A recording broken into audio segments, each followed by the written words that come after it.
Ang Uchiha Massacre ay hindi lang isang malupit na massacre, isa itong trahedyang sakripisyo.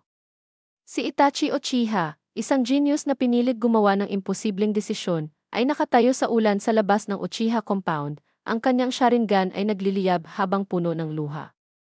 Tinawag ng mga elders ng Konoha ang kanyang angkan na mga traidor, at ang digmaan ay malapit ng sumiklab.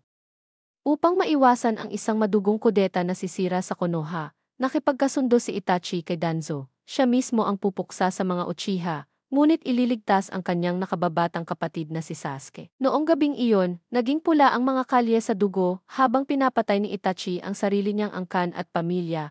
Ang kanyang talim ay tumatama ng eksakto. Bawat pagpatay ay unti-unting bumabasag sa kanyang kaluluwa. Ang pinakakakilakilabot na tagpo. Si Itachi, nakaluhod sa harap ni Sasuke, pabulong na nagsabing, "Patawarin mo ako, little brother, ito na ang huli." Ngunit mas madilim pa ang katotohanan, hindi kailanman naging kontrabida si Itachi. Bitbit niya ang bigat ng pagkamuhi ng lahat upang mabuhay si Sasuke. Makalipas ang ilang taon, nalaman ni Sasuke ang nakakakilabot na katotohanan. Si Itachi ay isang double agent, lihim na nagtatrabaho para sa Konoha na di umano'y kanyang pinagtaksilan.